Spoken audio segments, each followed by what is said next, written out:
I want to come on here and just be candid. I want to be raw with y'all. And I'm not going to come on here and front with some luscious curls and my eyebrows done and everything just looking 100, because it's not. Why you throw Mickey like that? Why you throw your Mickey? Here. So, postpartum. Where do I begin? Well, I know where to start because I actually made some notes because there were a lot of things that I want to talk about and I didn't want to leave it up to my mommy brain to remember every single point. Let me start off by saying this.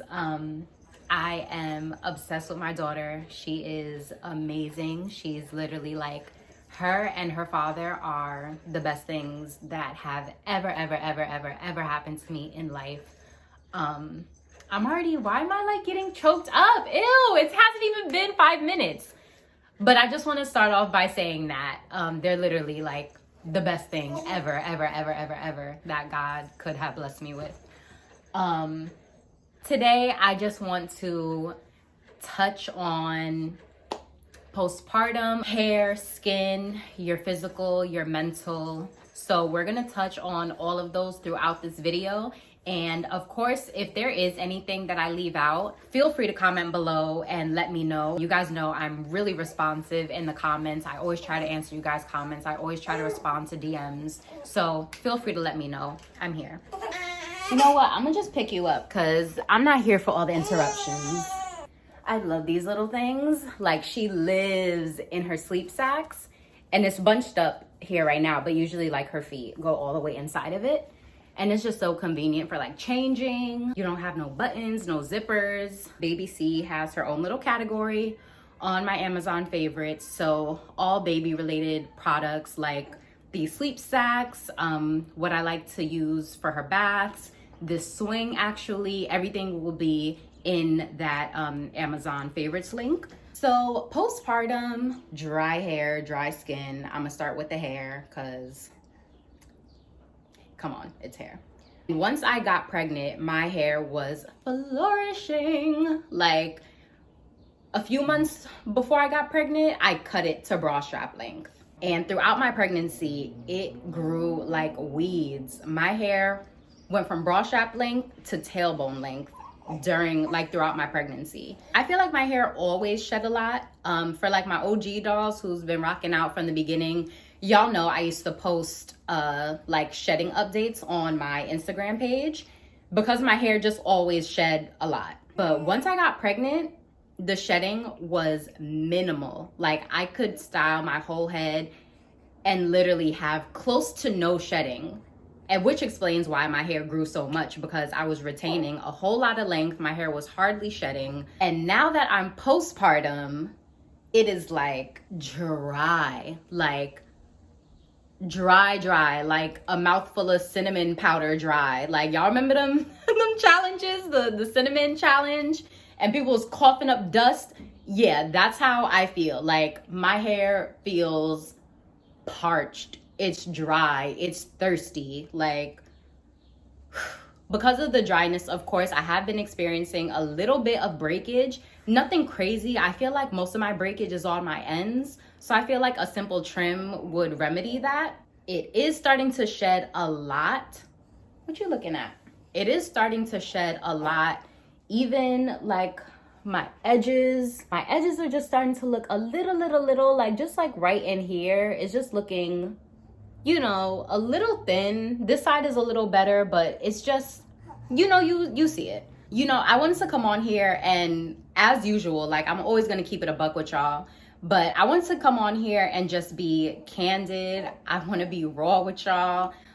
So I didn't come on here trying to be all glam. You know, I put her down for a nap and thankfully I was able to get a good workout in. So I'm in my tee, my little workout tee. I got my postpartum belt on. I got my Felicia braids.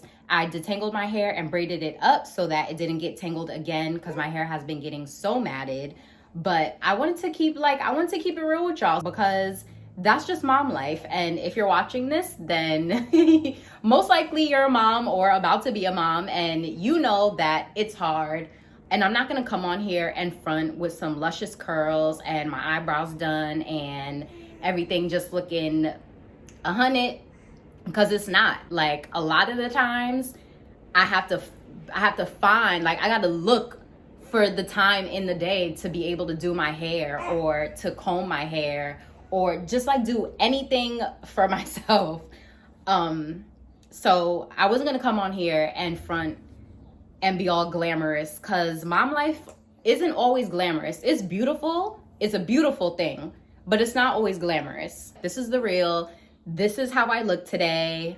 This is mom life, and it's okay. So if you're watching this right now and you got your robe on, you got your bonnet on, you haven't gotten a chance to shower yet, me too, sis. Me too. It's all right. It gets matted. My hair never, ever, ever got matted before. I won't say that it's excessive. I feel like my shedding is probably a little more than it was from before I got pregnant. You know, I'm not gonna lie and say it was like so excessive, like, oh my God, my hair never shed like this in my life. It's just like falling out. That's definitely not the case. I just noticed that it's shedding a bit more than it normally would before I got pregnant. I feel like I haven't been as consistent with my prenatals, so I'm trying to be more consistent with those. Once I had her, I kind of like was on and off with my prenatals. I was way more on top of my game when I was actually pregnant with taking my prenatals.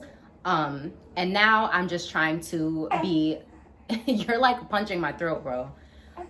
So now I'm just trying to be a little bit more consistent with my prenatals, and I'm hoping that helps. It's really matted at the roots. Like, I just can grab my roots and I just feel all of the hair just together. Like, it's matted. It's matted.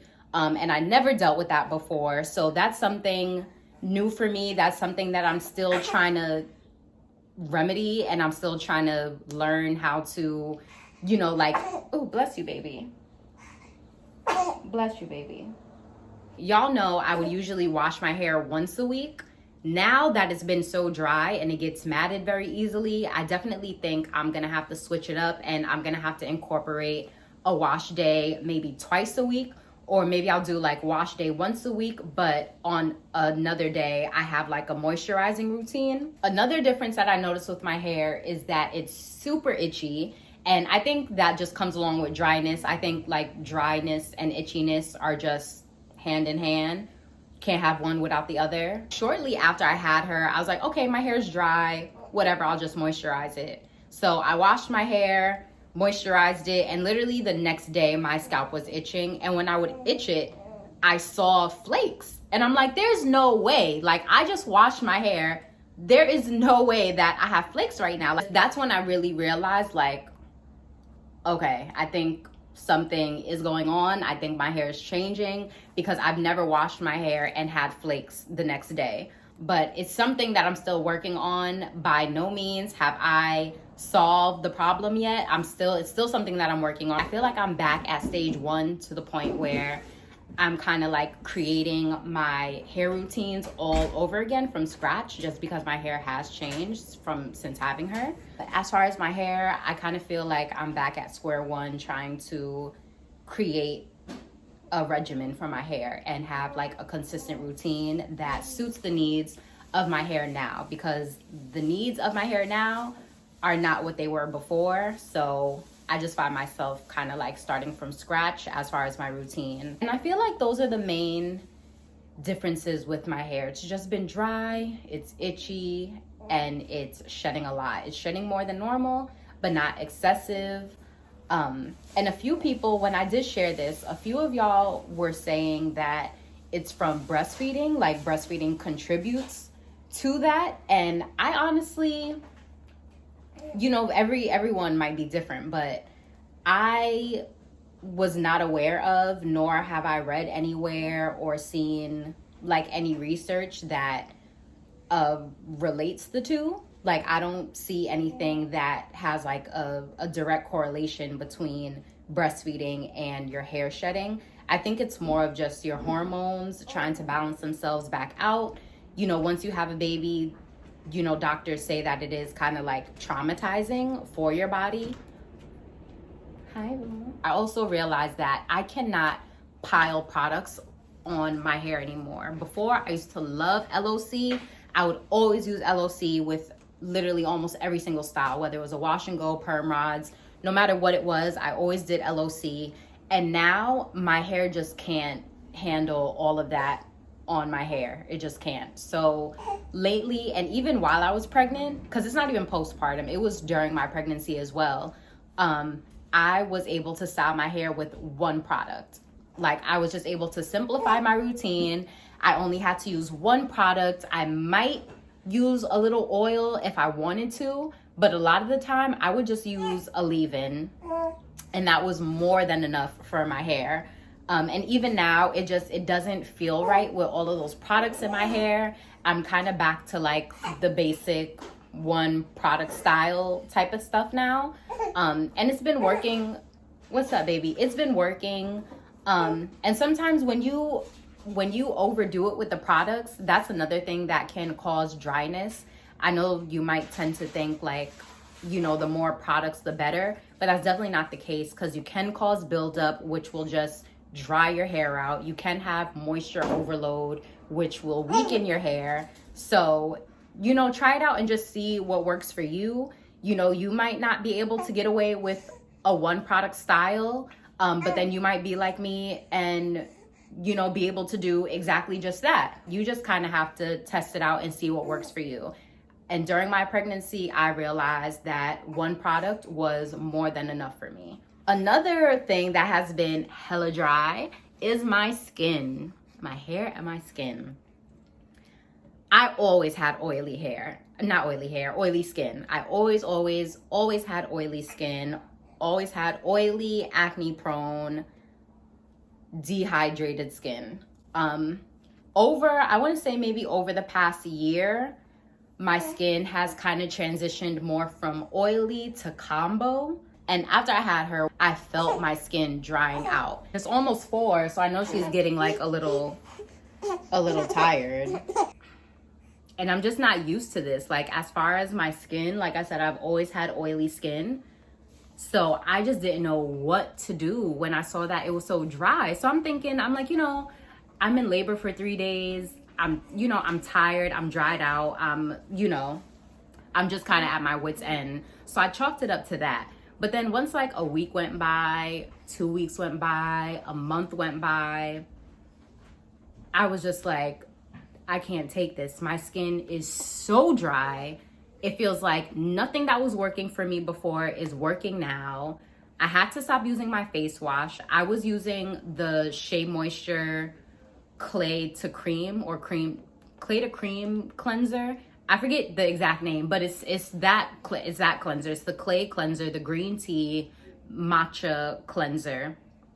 And that was working for me for a while. I don't even know how long it's been, because I was using it for so long. I've bought so many bottles of this stuff. Once I was postpartum, I noticed that I was getting red splotches after I would wash my face with it.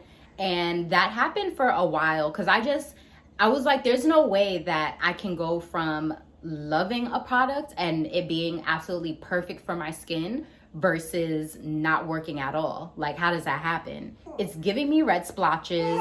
My face does not feel clean at all. So I feel like I started to break out too, because my skin was just not being cleaned properly. But I started using my Youth to the People cleanser again, and it's actually working out pretty well for my skin. It's almost her nap time, so I'm either gonna take a break and put her to sleep, or I'm gonna wait 5 minutes for Tabs to get out the shower so he can take her and entertain her while mommy records, because you're a little fussy right now and I know you're sleepy.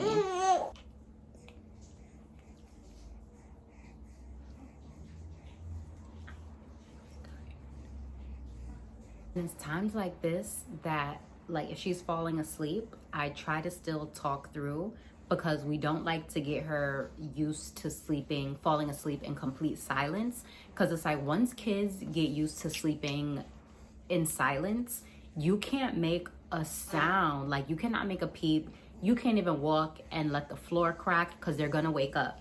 But with her, we try to like have music playing, or we'll still be talking. We don't make it completely silent in order for her to go to sleep. So she's at the point now, clearly you can see, that she is able to sleep even if there's noise around her, if we're talking, whatever. And we're in New York City, so it's like there's constantly sirens. You can always hear people outside. You always hear cars driving by. Just a quick tip that I learned as a new mom is to not get them used to falling asleep in complete silence. Always have some type of sound, some type of noise. And then during pregnancy, I was literally like, that pregnancy glow is real.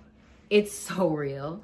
Like, my skin was A1 my entire pregnancy. Like, I had such a beautiful glow. I had not one breakout the entire time I was pregnant. I had not one breakout. Like, my skin was flawless. I was just sun-kissed, radiant, glowing. I had like permanent highlighter. Seriously, I did not need a lick of nothing on my face my entire pregnancy. It was just amazing. It's literally the best my skin has ever been in my life. Like, those 9 months of being pregnant was my best skin ever in life.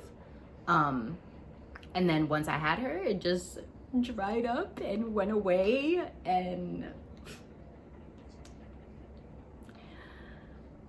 just like my hair routine, I feel like I'm gonna have to start my skin routine all over again. I think part of the reason why I had such good skin was because I switched over to more natural products. My skin always favored, my hair and my skin always favored more natural products versus something that was loaded with like chemicals or stuff I couldn't pronounce, or a lot of fragrances. So once I found out I was pregnant, I switched over to an all natural skincare routine. So I was using my Shea Moisture face wash with matcha green tea, and I was toning with all natural rose water, and I was using hyaluronic acid serum, just pure hyaluronic acid with B5.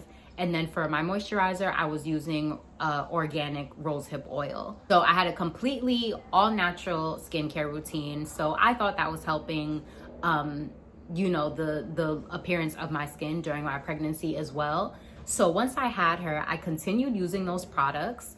Like I said, the cleanser didn't work for me anymore, but I kept using the rose water, the hyaluronic acid, and my rosehip seed oil.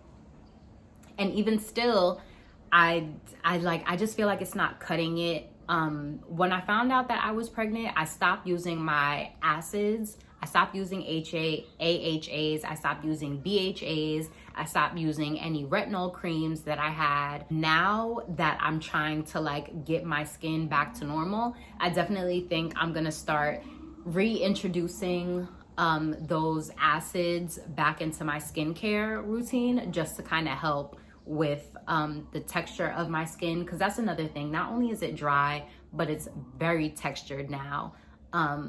My entire, I don't know if you can see, but my neck, I got breakouts all along my jawline. I had none of these spots. All of any dark spots that I have, I didn't have many when I got pregnant, but the few dark spots that I did have literally were erased during my pregnancy. I had no blemishes, no acne, no dark marks, no discoloration, no hyperpigmentation, nothing. Like, my skin was like, seriously. And now, as soon as I had her, like that first week, my whole chin, my whole jawline, my chin broke out. I got this, like, I don't know if you can see it, but I got this just patch of texture here. It's no acne or anything that can be popped. It was literally just texture under my skin. I have a few on this side too. I broke out on my neck, all along my jawline. What happened? Yeah, she fell asleep. I knew she was tired when I saw what time it was. I knew it was time to go to sleep.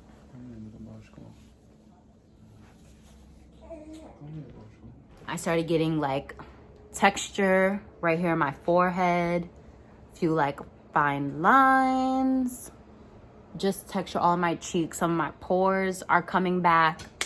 a lot of changes in my skin. And like I said, I did have dehydrated skin before, and now it's more dry. And the difference is dehydrated skin is a lack of water. Dry skin is a lack of oil. She's gonna be 4 months in a week. So I wanna say maybe like not even the last week, maybe just the past couple days, I have seen some of my oils starting to come back, which I'm very, very, very happy about. But some areas still are a little dry. So I'm not gonna complain because I am happy that my oils are coming back. So I'll deal with it the best way that I know how because I'm used to it. I've always had oily skin. And I think that's about it as far as changes in my skin. It went from like oily to being perfect during pregnancy to being dry postpartum. Not all of my products work the same anymore. I'm gonna start reintroducing certain products back into my routine that I was using before I got pregnant. And right now I'm just kind of working on getting the breakouts under control. My chin, it cleared up as far as the actual breakouts, but now I'm just left with hella dark spots. So I'm gonna have to start working on just getting the blemishes to go away. And that's about it. I'm happy I haven't really had any recent acne, like any new acne. It's kind of just like whatever made me break out right after I had her kind of stopped, but now I'm just left with these dark marks.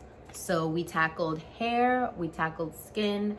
Now we're gonna get into body, of course. So pre-pregnancy, I was 120 pounds. My midwife did not want me to gain more than 25 pounds throughout my entire pregnancy. So I was not supposed to go over 145. And of course, you know, if you gain more, you gain more. Like I have friends who gained way more during their pregnancy, and you know, like depending on your doctor, they might tell you something different. I've had friends whose, you know, GYNs told them they can gain 35 pounds or up to 40 pounds. So for me personally, and my midwife, she didn't want me to go over 25 pounds. The heaviest that I was I want to say 148. So I went a little over the 25, but then I lost a few pounds. So I came right back down, and I was in that like 140 to 145 range. And then once I had her, I weighed literally like the next day after having her, I was 139. And now postpartum, I'm back to 123. So right now I'm 3 pounds over my pre-pregnancy weight. But I'm actually trying to gain weight just because I want my booty and I want to be a little thick. Now, as far as stretch marks, I didn't get any stretch marks until literally like towards the end of my pregnancy. I didn't really start getting them till like that 8th or 9th month. And even when I did get them, it wasn't too many. I just got like a few around my belly button, and that was it. I was using shea butter and rosehip oil every single day, Vaseline on some days. But I was using shea butter and rosehip oil, and both of those really helped like moisturize my skin, because as my belly was getting bigger, I felt like the pulling, like I felt my skin pulling. I felt like it was getting really tight. And I'll definitely say, I think that they helped. Stretch marks are genetic, okay? Stretch marks are genetic. Some women get them, some women don't. There's no like miracle product that prevents stretch marks for 100% of pregnant women. A lot of women who don't get any stretch marks at all, sometimes they'll try to chalk it up to their products, but more than likely it's genetics. So like my grandmother had stretch marks, my mom had stretch marks, I think my sister got stretch marks as well. So I just, you know, I knew it was something that I may get. But when I was bigger, when I used to be fat, sometimes I try to be nice and say when I was bigger, but when I used to be fat, I had a lot of stretch marks.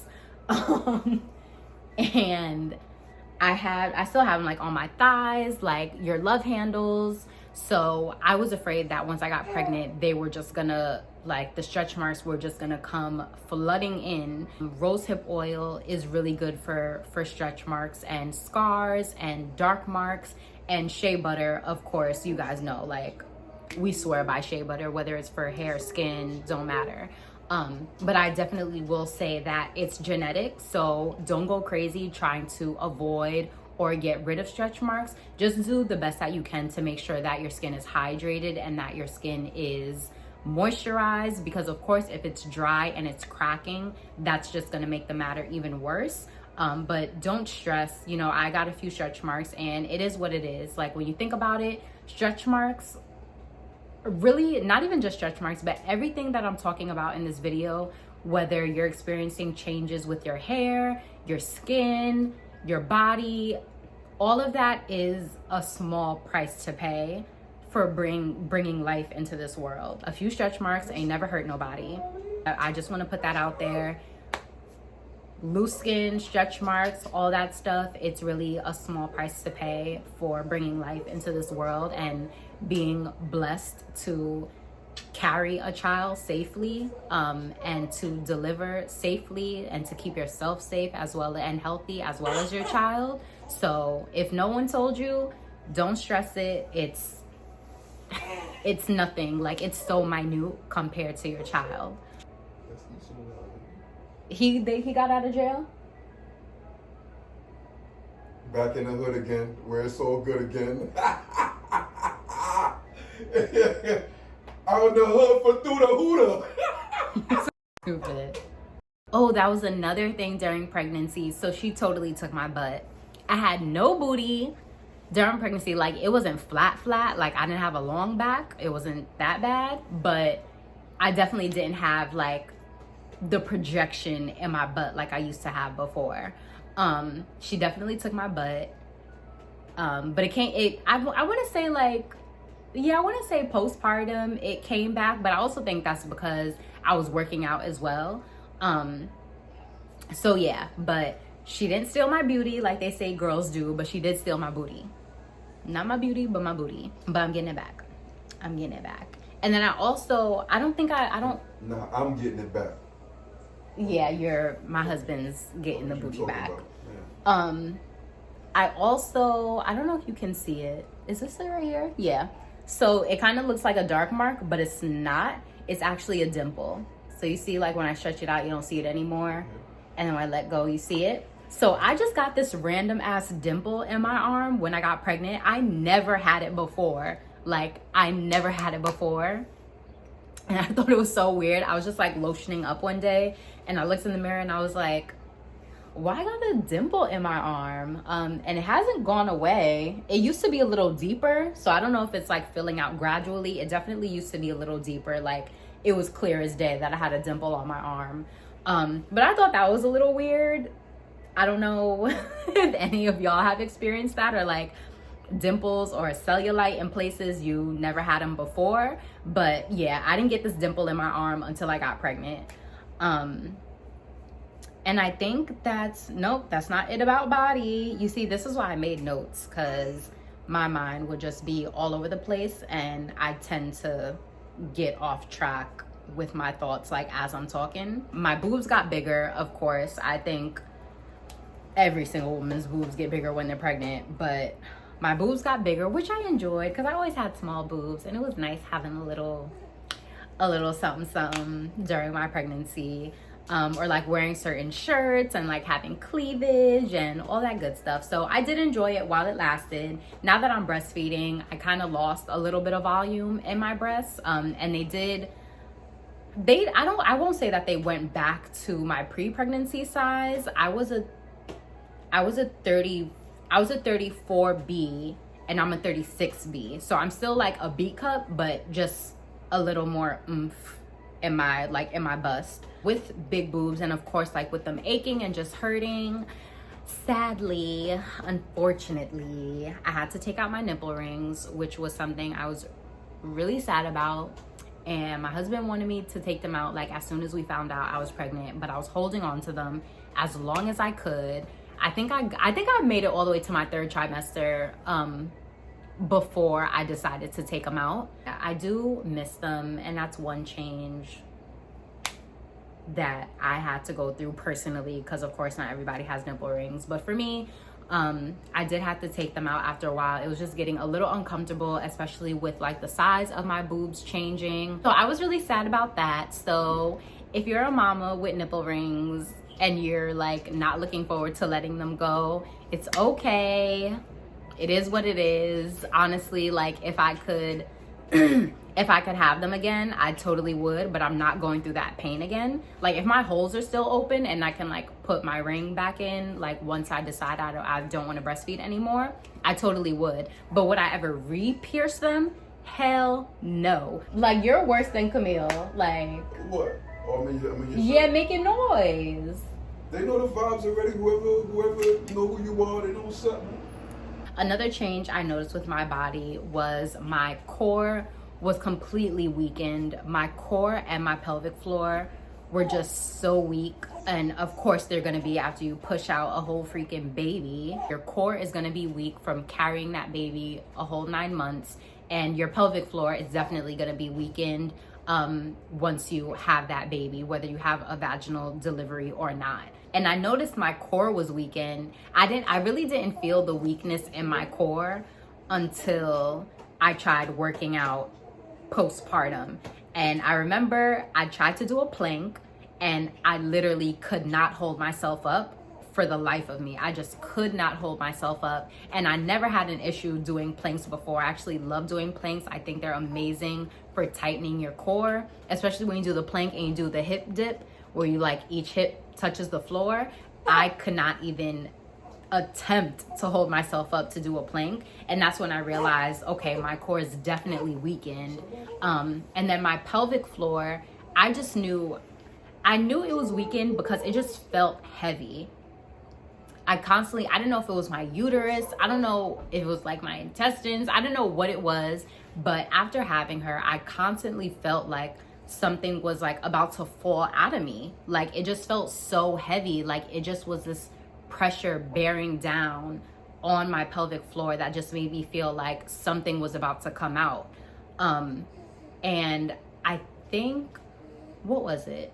Yeah, like I said, I don't know if it was like my uterus, because you know your uterus is still pretty big and it hasn't shrunken all the way back down to its normal size yet. So I don't know what I was feeling that was about to fall out, but I just always remember. I remember even one day, like my midwife was like in tears because I told her, I was like I can't be too explicit, but like my coochie feels heavy. And I would just say that all the time, like it feels heavy. I don't know how to describe it and I don't know how to explain it, but to say my coochie feels heavy.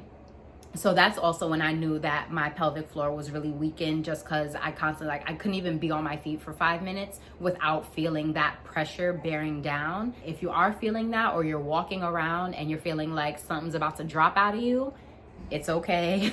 Don't get scared. I definitely think it was just you're feeling that weakness in your pelvic floor. I know after pregnancy, there's like a risk of clotting. I didn't have any clotting except for one time. And it was because I was on my feet.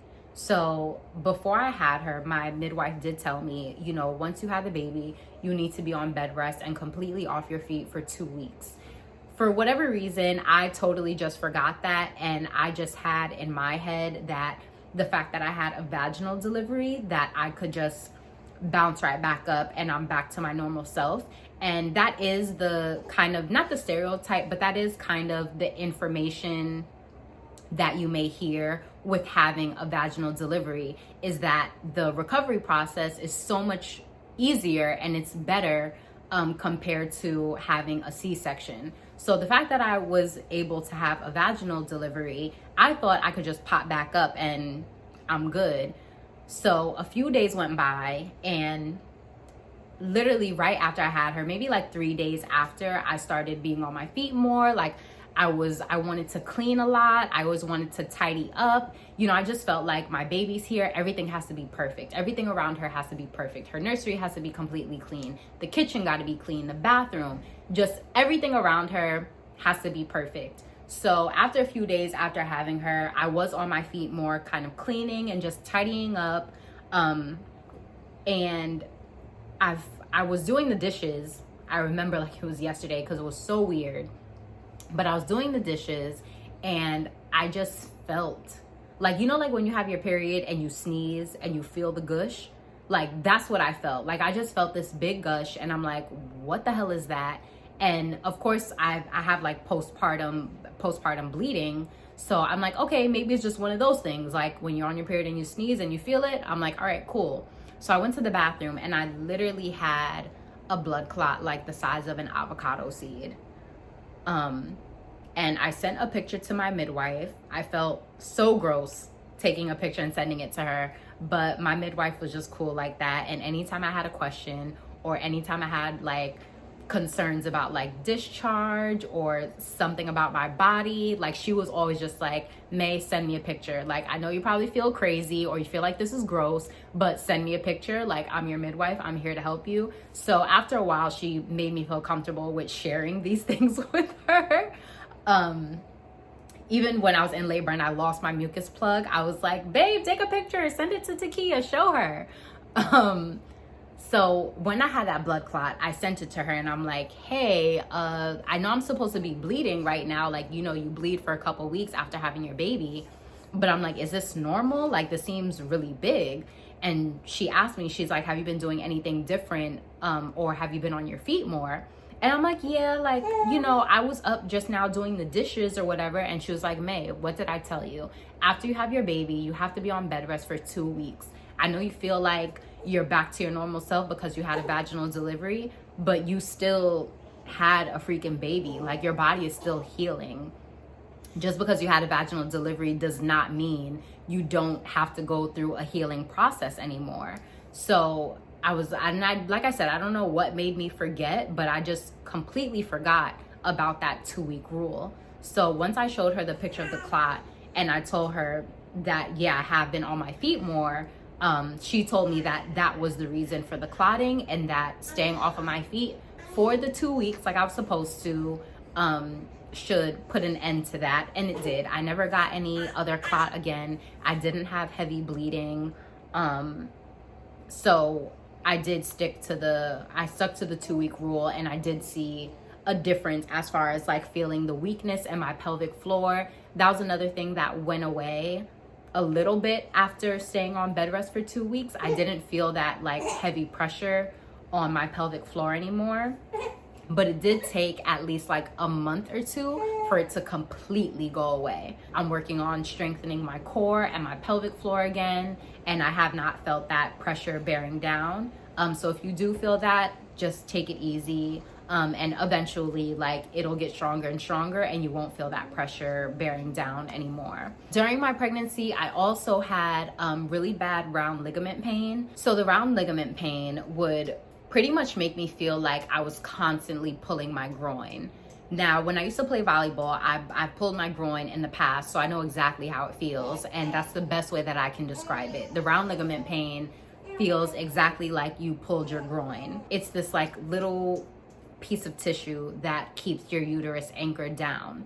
Once you get pregnant, your uterus moves up to make room for the baby. So now that little piece of tissue that was anchoring your uterus and keeping it down has now stretched more than 1,000 times its size in order to allow your uterus to move up to make room for the baby. So I had really bad round ligament pain, and I felt that piece of tissue stretching 1,000 times its size, and it was hard to walk, it was hard to get up, it was hard to sit down, it was hard to go upstairs. It was literally hard to do anything. Another thing during my pregnancy that I had a little hard time controlling was my asthma, like people's pregnancy, where you're always complaining about shortness of breath.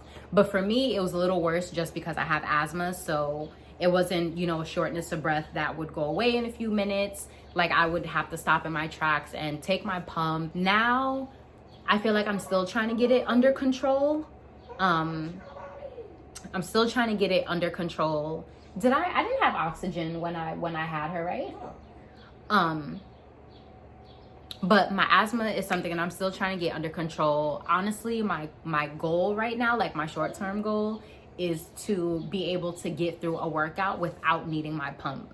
So before I had her, I was able to work out without needing my pump. And now while I work out, I almost always need my inhaler nearby. So I'm still working on just getting like the strength of my lungs and like the capacity of my lungs back to what it was before. Cause I do notice that I have to use my pump a little bit more often than I did before I was pregnant. Also during delivery, I had a 2nd-degree tear. She had her hand on her face. So she was literally like this, like the little princess that she is.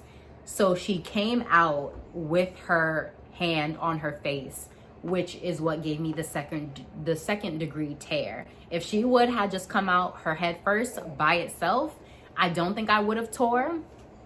But the fact that she had her hand on her face and it was her whole arm and her elbow that came out with her head, I believe that's what gave me the tear. Because even where I tore, it was kind of like towards the side. Like you can just tell my tear was where her arm and her elbow was. I got stitched up. The stitches dissolved within about 3 days.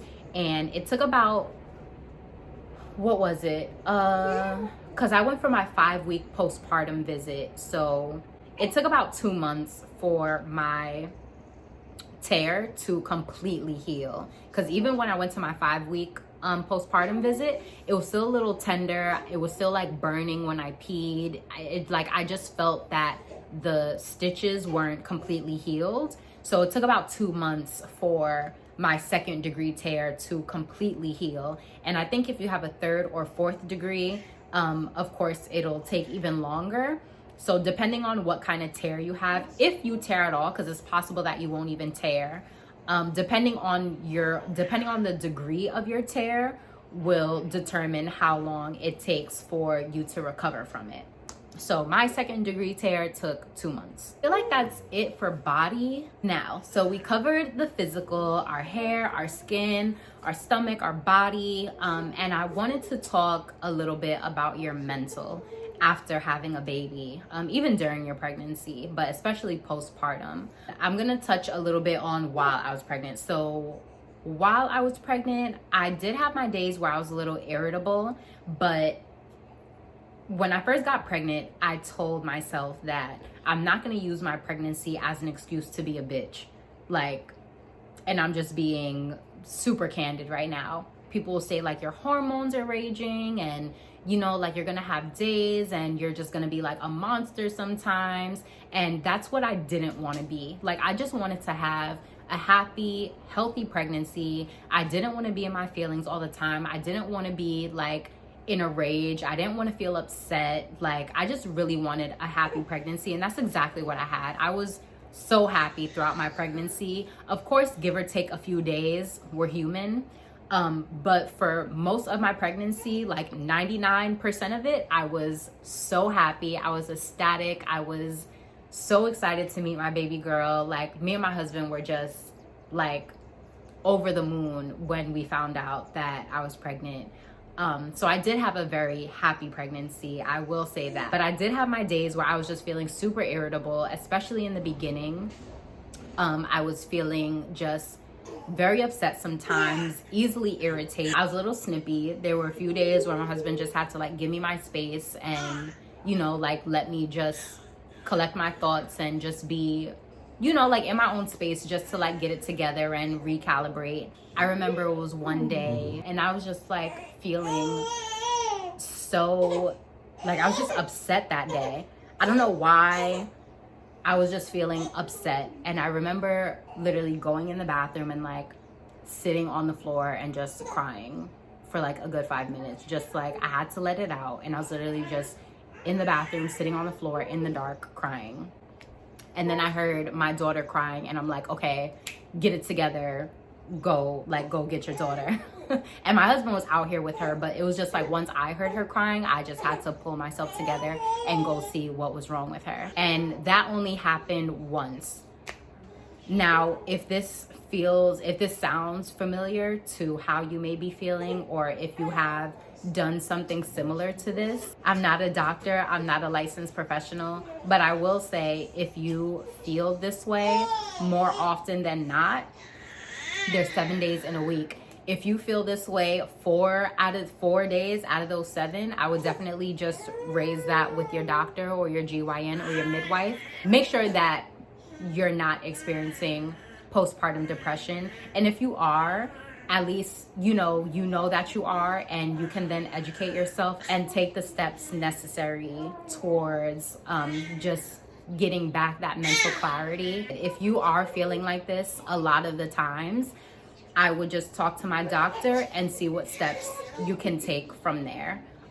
Because at the end of the day, you cannot pour from an empty cup. And I think the main thing, in order for us to be good moms and,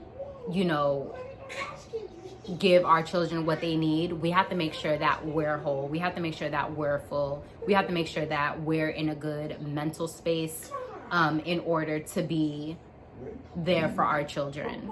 And this is coming from someone who has experienced depression before, and it can literally be crippling. So in order for us to be there for our children, we do have to make sure that we're in a good space and we're whole as women and as mothers. So if this sounds like something that you have been experiencing,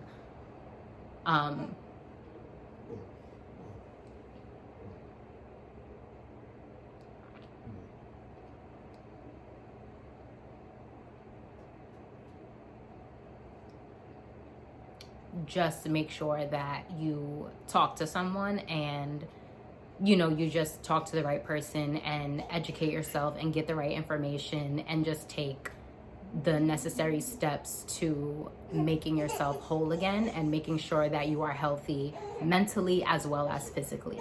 I will say that lately, especially like postpartum, I have been feeling a little more anxious. It's nothing too crazy. I wouldn't say it's like full-blown anxiety where like everything is giving me anxiety, but certain things have. I remember even like a couple weeks ago, I was supposed to get back to somebody about something really important, and I was just ignoring them. And sometimes that's what anxiety does to you. It kind of just, you shut down, and you don't really want to talk to people.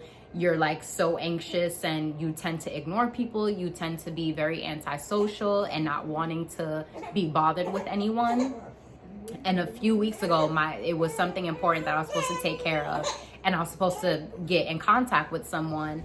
And my husband asked me, he's like, what's going on? Like, you didn't call them, you just didn't check up, like, what's going on? You don't care about it? And it's like, no, it's not that I don't care about it. I'm just feeling very anxious, and my anxiety is, preventing me from wanting to even be in contact with people. So that is one thing that I've been experiencing. Like I said, it hasn't been too extreme. I feel it here and there. And I'm already a very introverted and sometimes very antisocial person. I know I'm on here and, like we vibe and we talk and I'm bubbly and I'm very upbeat. But naturally, I kind of like to be left alone. I don't have mad friends. Like, I have a very, very small circle. I can be antisocial at times. I'm very introverted. I'm a homebody. I'm like, there's no place that I'm happier than in the comfort of my own home. The anxiety kind of made me feel like I wanted to ignore people and I didn't want to be bothered. And I knew it was anxiety because it just felt different from my introvertedness. Like, being introverted and staying to yourself is different from the antisocialness that anxiety gives you. And that's how I was able to determine the difference, because I'm already antisocial. So I could feel the difference, and I knew it was something more than me just simply being introverted. Sometimes I just feel like it could be a simple thing, or like someone will email me or text me and I'm just like, oh my God, why is this person reaching out to me? Like, I don't even want to deal with the responsibility of having to respond to people and talk to people. So when I feel that way, I know it's my anxiety kicking in. I don't feel like it's too extreme. I don't feel like hindered by it. I don't feel like I can't get through my day because of it. But if I did, that would be something that I would raise with my doctor and talk to them more about to figure out what steps I should take after. But I don't feel that way. I don't feel like it's that extreme. But again, if you are feeling that way, or if this sounds familiar to how you've been feeling, then again, I would just encourage you to talk to a professional. My throat's just dry. I'm trying to like get something out my throat. Sheesh, can't even cough. Like, in this time that we're living in, like, you will literally be harassed for like coughing or sneezing. I've been trying to drink one of these a day, and I infuse it with ginger, cucumber, lemon, and mint, because I've also been trying to heal my skin from the inside out. And ginger, pretty much everything in here is really good for promoting healthy and radiant skin, and the ginger is good for burning fat. And I've been loving this. This is another thing that I will have linked below in my Amazon. What else? Because now my laptop is about to die, and my camera's probably about to die too. Let's go.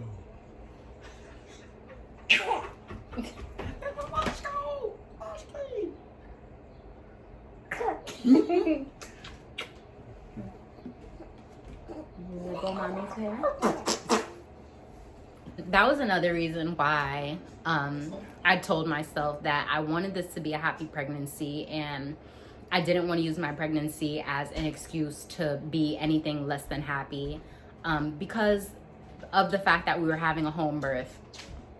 I don't know if any of y'all knew that. I kind of just threw that in there. But the fact that we were having a home birth, I knew that I had to mentally prepare myself for the journey ahead. So my entire pregnancy, I really just worked on being happy, staying positive, and just preparing myself mentally for a home birth, especially as a first-time mom and not knowing what to expect. The fact that I never went through this before, I knew that I had to really train my brain and prep myself for a home birth. I knew it was gonna be difficult. I knew it wasn't gonna be easy. And honestly, I didn't know what to expect. As a first-time mom, your doctors and your friends and your family try to tell you everything that they can in order to prepare you. But as a first-time mom, you're never fully prepared. You're never fully prepared for something that you've never been through. I definitely worked on just training my brain to go through that process, especially now if you're a first-time mom, like, and you're expecting, whether you're having a home birth, hospital, birthing center, no matter what, you know, it's uncharted territory. My best advice, especially as a first-time mom, would just to be to focus on your mental and prepare yourself mentally. It's not all about just physically and eating right and making sure that you're healthy for baby. It's a lot of it is your mind too. I would say, especially if you're a first-time mom, to work on your just training your brain to withstand whatever you're about to go through, because it's tough and it's a lot, and there was a lot going on that I wasn't expecting, and you know, it's new. As a new mom, a lot of shit is new. And a part of that, strengthening your brain, don't Google everything. I was such, like, my midwife and my husband constantly had to remind me to stop Googling shit because it was getting out of hand. You'll literally Google something and next thing you know, you think you're about to die in 24 hours. Like, don't do it, especially being pregnant. Like, don't even stress yourself out like that. Don't put that stress on your mind, your body, your baby, nothing. If you have a question, ask your doctor, ask your midwife, ask whatever professional is providing your prenatal care. And lastly, someone asked me about this, but they're like, you know, is it true? Like, not is it true, but someone asked me if sex feels different, or if it's changed, or if it's like uncomfortable. And of course, I'm not gonna go like too deep into that because that's between me and my husband. But I will say that it's even better now, and I'll leave it at that. So don't be afraid. Don't think, especially if you're first time mom, don't think like, oh my God, am I gonna be like stretched out? Am I gonna do this? Am I gonna do that? Is it gonna feel better? Is it gonna feel different? Is it gonna feel worse? No, it actually feels better. Which I've heard myself too, and I wasn't a believer until I actually experienced it for myself. So if you're listening to me right now and you're like, girl, yeah, right, just